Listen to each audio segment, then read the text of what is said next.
The windswept Port Bell at the edge of Lake Victoria is a junkyard with heaps of debris, and relics represent the last vestiges of its colonial-era commercial success.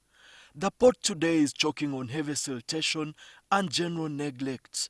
In Uganda, Port Bell served as the main port, handling passengers and goods, and the Jinja pier as an offshoot.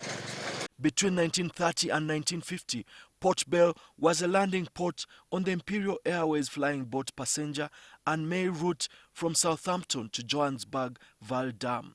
Port Bell also linked Khartoum to Kisumu. For more than 5 years, government, the World Bank and European Union engaged in talks to redevelop Port Bell and the Jinja pier. As part of the ambitious Lake Victoria transport program, there were plans to refurbish the ailing rail and road networks to link these places. Consultants and policy wonks poured through the details of the blueprint. Feasibility study reports were discussed and meetings were held only for government to pull the plug on the project. NTV has established that the prioritization of the development of Bukasa port, which the World Bank has warned that it is an expensive venture, came at the cost of both Port Bell and the Jinja pier. In 2015, the World Bank initiated the Lake Victoria Transport Program, through which Port Bell and the Jinja pier were to be refurbished alongside ports in Tanzania. But NTV has learned that after months of negotiations, the government has decided to ditch the project. The entire Lake Victoria program was to cost 1.7 trillion shillings, of which shillings 456 billion was meant for development of Port Bell and the Jinja pier. Similarly, the EU planned to give government a grant of 91 billion shillings for restoring the meter gauge rail link from Port Bell to industrial area and the expansion of the Luzira Road and Old Port Bell Road. Sources familiar with the matter told NTV that the Ministry of Works officials told the World Bank that government is interested in developing Bukasa port, and as a result, the bank took back its money. Works Minister Monica Zubantege told NTV the ministry undertook studies which showed that the development of Bukasa was ideal compared to Port Bell. It was clear, definitely, that we should not develop both ports in the same vicinity at the same time. And we actually consulted widely at all levels, including the top. And because the decision was, I thought that we should do on one port. And as of that time, when you're looking at the progress, Bukasa port was the one which is going to cater for all those. First of all, the standard gauge rail was designed to go and touch and deliver to Bukasa port. And with that volume of cargo. Azuba says they are still engaging the World Bank about the possibility of continuing with the Port Bell Jinja pier redevelopments to reinforce Bukasa port. We met with the World Bank and I pushed this idea and told them, right now, why don't we do this? This is after all the studies and consultations. Why don't we develop Port Bell as a smaller port now for passengers and for tourism, for non-containerized goods, and for tourism, and also for transport to the islands. But World Bank could not have it, and clearly World Bank told the ministry it is either we don't do Bukasa or they have a rethink. As they were not willing to do to lend if we continue with Bukasa as a nation, because we have to look at what serves the nation best. And this decision was taken, and I consulted with His Excellency also. However, sources familiar with the matter say the decision to frustrate the World Bank project was premised on the much-hyped standard gauge railway project, which is yet to take off. As a result, government also renegotiated the engineering procurement and construction tender signed earlier in 2015 with a Chinese contractor, China Harbour Engineering Company Limited, to include, amongst others, a 4.5-kilometer link to the Bukasa port. However, Azuba defends the project. Standard gauge rail comes from Mombasa, okay, and it will deliver cargo.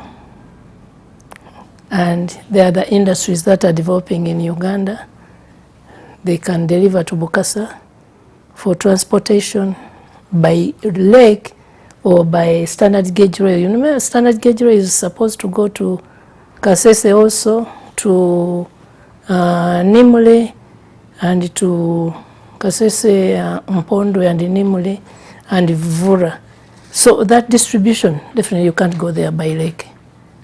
We are looking at years ahead, not right now what is happening here. Last month, the Ministry of Works and Transport unveiled the master plan for the proposed Bukasa inland port. According to the ministry, the new port, when completed, will serve as a tri-modal cargo handling facility for road, rail and water transport. The port, the ministry says, will be developed in 3 phases.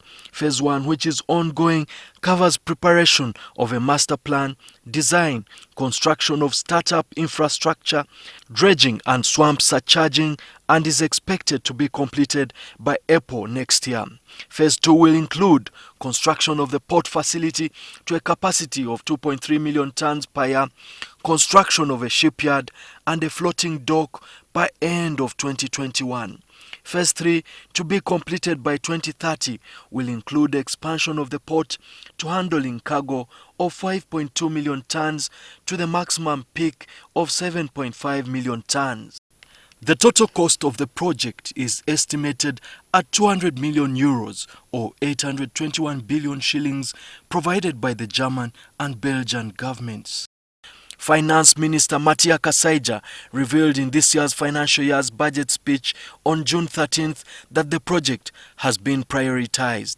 Acquisition and counterpart funding has also been given priority in the budget, particularly for the new Kampala port at Bukasa. The development of Bukasa port, conceived some 50 years ago as an alternative multi-modal route to the sea via the central and southern corridors in Tanzania, in essence to move cargo from Dar es Salaam port at the Indian Ocean to Musoma ports on Lake Victoria en route to Bukasa. The idea was calculated as an alternative route to the Kampala-Mombasa route. Previously, between the 1950s and late 1980s, cargo would be hauled by train from Mombasa port to Kisumu port at Lake Victoria and then Port Bell. Today it's a whole different story. If you happen to be looking for a scrapyard around town in Uganda, one needs not to look further than Port Bell in Luzira.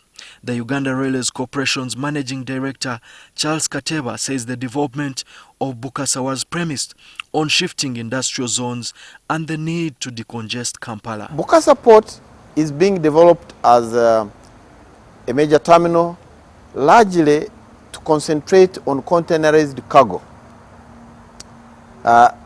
For it to function, there must be a feeder port. Therefore, Kenya is also planning to develop a major container port at Kisumu, and Tanzania will do the same at Mwanza.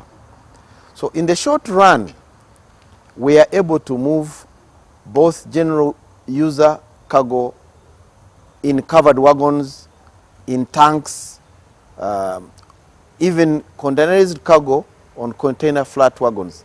But the flat wagons will move on wagon ferry. That's what we are doing at the moment. When Bukasa port is built, there will be a rail link from Namanve up to the port, and there will be 2 types of links.